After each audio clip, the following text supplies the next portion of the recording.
Ýaş judoçynyň ölümi baradaky habarlaryň fonuna türkmen häkimetleri Mara vilayatynyň sport mekdeplerine ýaş türgünleriň arasyndaky gep gurrunlary gödäwçiligi güýçlendirýär. Bu barada Azatlyk radiosynyň habarçysy maglumat berdi. 17 fevralda ýer saat 9-da Milli Howpsuzlyk Ministrliginiň işgärleri Mara vilayatynyň ähli sport mekdepleriniň ýol başçylary bilen ýygnak geçirdi diýip duşuşukdan habarly bir tälimçi Azatlyk radiosynyň habarçysyna gurrun berdi. Onuň sözlerine görä ýygnagyň gün tertibine sport mekdeplerine ýaş türgünleriň öz aralaryndaky gep gurrunlara gödäwçilik etmek giridildi. Häkimetler sport mekdepleriniň tälimçilerinden mektep okuwçylarynyň arasyndaky gep gurrunlardan habarly bolmagy Hemde bu maglumatlary mektep ýol başçylary bilen her gün paýlaşmagy talap edýär. Ödegine mektep ýol başçylary tälimçilerden alan maglumatlaryny yerli milli howpsuzlyk edaralaryna habar bermeli. Häkimetleriň şugulçuluk talaplaryny güýçlendirmekleri Daşawuly Süleýmanyň urulup öldürilmegi bilen bagly bolup durýar diýip bayramally bir boks tälimçisi atlandyrylmalyk şertini Azatlyk radiosynyň habarçysyna gurrun berdi. Golaýda sosial ulgamlarda hemde garaşsyz neşirlerde 14 ýaşly judoçy Ahal vilayatyna ýerleşýän bir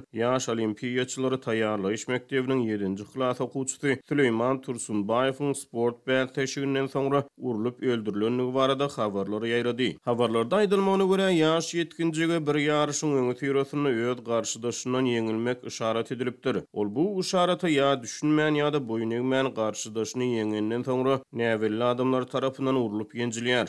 Bu aradan bir näçe gün geçenden soňra aradan çykýar. Ýol başçylar bizden täzelik eşitdiňizmi diýip soraýar. Biz tälimçiler ýok, näme täzelik diýip soraýar diýip boks tälimçisi gurrun berýär. Biz aslynda olaryň täzelik diýen zatlaryny 2 gün mundan öň okuwçylarymyzdan eşitdik diýip tälimçi ýaş sportçynyň ölümi barada habarlary nazarda tutup gurrun berýär. Bu habarlaryň fonuna häkimetler sport mekdeplerine şugulçuluk talaplaryny güýçlendirýär. Galbertede tälimçileriň sözlerine görä, ýaş judoçynyň ölümi sport mekdeplerine tälim alýan ýaş türgünleri we olaryň enatalaryna ruh taýdan erbet täsir edipdir. Okuwçylaryň arasynda sporty höwesi gaçan ýaşlar bar. Iň gowsy biz öýde öz başdak türgünleşip geçeli diýen okuwçylar bar diýip tälimçi aýtdy. Onuň sözlerine görä soňky habarlar enatalaryň arasynda da alada döretdi. Ajy habarlar bar. Biz oglumyzy goramasak kim gorasyn? Sportdan alyp galjak. Sport bize gerek däl diýen enatalary hem bar diýip köp sanly enata bilen gurrundaş bolan tälimçi Azatlyk radiosynyň habarçysyna gurrun berdi.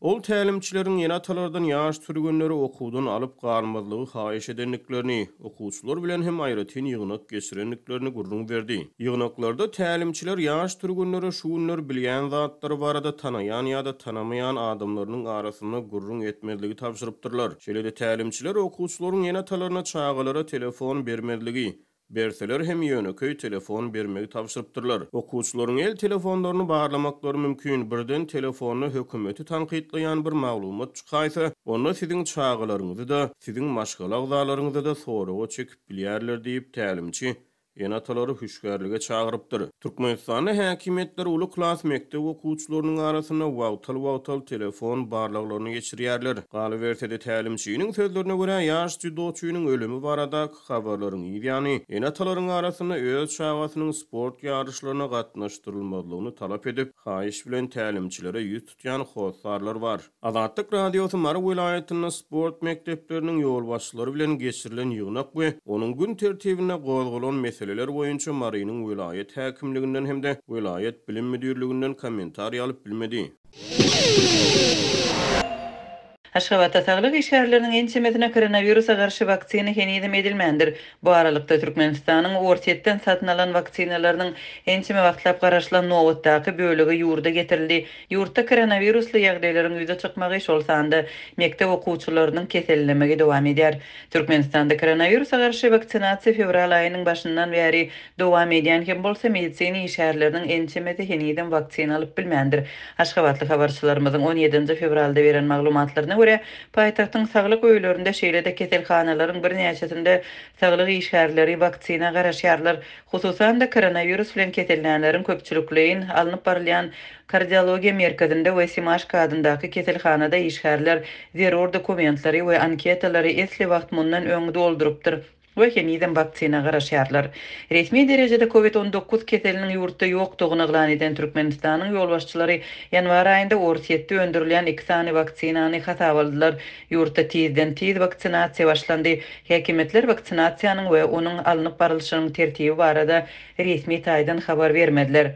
Azatlyk radiosynyň habarçylary Türkmenistanda COVID-19 keseline garşy sanjymlar üçin Sputnik V Rus vaksinasynyň ulanylýanlygyny we vaksinasiýanyň paýtagtdan başlanandygyny hem töwekkülçilik toporuna girýänleriň arasynda edilýändigini habar berdiler. Ilkinji bolup vaksina alanlaryň arasynda saglyk işgärleri, polisiýa işgärleri, ulug sürüjüleri, dukan satyjylary we köp adam bilen aragadançykda bolýan edara kärhanalaryň işgärleri bar.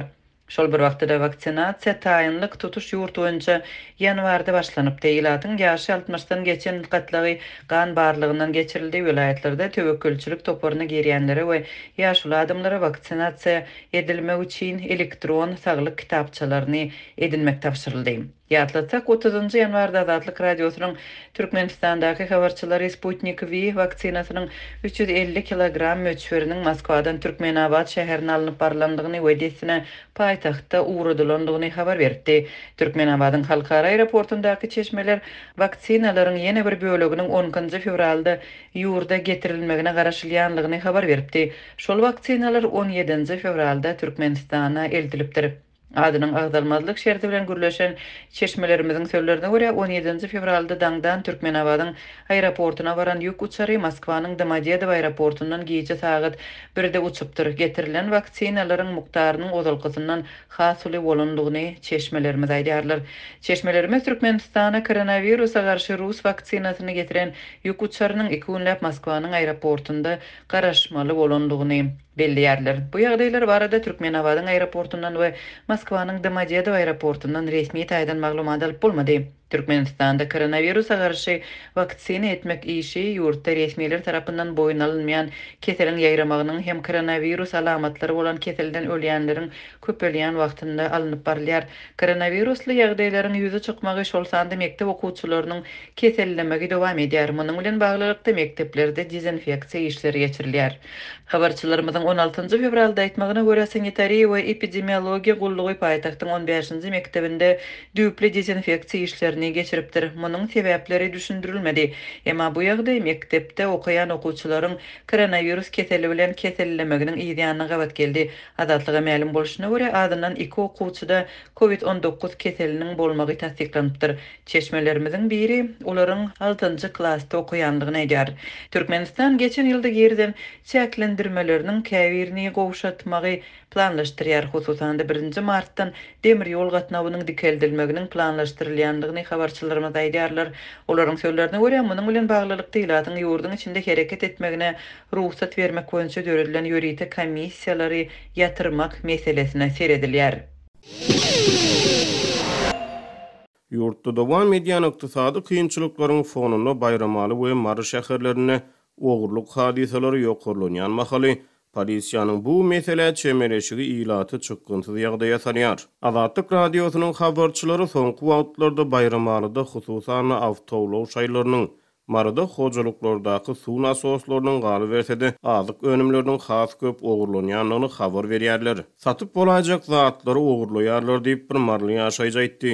Sewit ýaşaýjylary ogurluk hadiseleri bilen bagly ýerli polisiýa bölümlerini arz edýänliklerini, ýöne polisiýanyň bu hadiselere beýpark çemereşýänligini aýdýarlar. Bayramalynyň bir ýaşaýjysy bir ogurluk hadisesi bilen bagly polisiýa bölümine bir aýda 2 gedek şikayet bilen ýüz tutmagy mejbur bolanlygyny gurrun berýär. Marly ýaşaýjylaryň sözlerine görä, käy halatlarda polisiýa ogurluk hadiselerini öň ogurlukda tutulan adamlaryň üstüne atyp olara boyun aldyrýar. Käy halatlarda bolsa şikayet bildirýän adamlaryň özlerine şüpheli çemereşýär. Meni urup 3 saat meniň boynuma goýdular. Men uruga çydaman boyun almaly boldum diýip türmede oturup çykan bir öňkü tutsaw Azatlygyň habarçysyna gurrun berdi. Eger bir adam tuğ ogurlap tutulan bolsa, onu urup başga ogurlyklary hem oňa boyun aldyrýarlar diýip ýene bir ýaşaýjy gurrun berdi. Şular ýaly hadisalar gat köp gawat gelýär diýip ol sözüne goşdy. Bayramalinyň ýaşaýjysy bir ogurlyk hadisasy bilen bagly ýerli polisiýa bölümine 2 gezek ýüz tutuşy barada gurrun berdi. Onuň sözlerine görä bir ay töweregi mundan ozal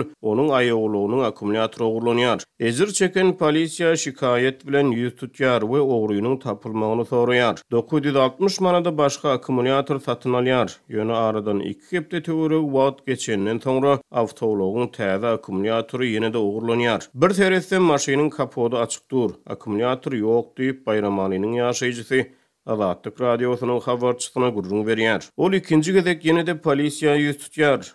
Polisiýa işgäri ýerli ýaşaýjynyň sözlerine görä, onuň öýdüne şüpheli çemeleşýär. Men öz zadymy näme üçin özüm ogurlaýyn? Men ol gün täze akkumulýator aldym. Bolşuňyz nähili diýsem, biz onu anyklar diýerler diýip habarçynyň söhbetdeşi gurrun berdi. Men inni gaýdyp bu ýere geljekdäl. 2 gezek arza berenimne de şu gezek hem meniň özümi aýplamakçy bolýarlar diýip ol sözüniň üstüne ýetirdi. Azatlyk radiosynyň bu maglumatlary boýunça Bayramaly şäheriniň polisiýa bölümünden kommentariýa almak synanşygy netije bermedi. 2 hepde urak mundan ozal Azatlygyň ikinji habarçysy marada ogurluk hadisalarynyň artanyny, ogurluk bilen bagly ardy şikayet bilen polisiýa ýüz tutýan adamlaryň köpelýänligini habar berdi. Ol 3 fevral güni Mary şäheriniň polisiýa bölüminiň daş ýüzünde 40-50 adamlyk üýşmelegiňi görenligini, olaryň ogurluk hadisalary bilen bagly polisiýa ýüz tutýanyny habar berdi. Adamlaryň öýlerine girip ýa-da ýer zeminlere girip ogurluk edýän adamlar köpeldi diýip bir marly ýaşaýjy şonu Azatlygyň habarçysyna gurrun berdi. Artýan ogurluk hadisalary ýurtda ýeti ykdysady kynçylyklaryň dowam edýän wagtyna gawat gelýär. Türkmenistanyň döwlet media serişçileri soňky wagtlarda köpelýän ogurluk hadisalary barada habar bermeýär. Azatlyk radiosy ogurluk hadisalarynyň köpelmegi barada Mary welaýatynyň polisiýa bölümünden kommentariýa alyp bilmedi.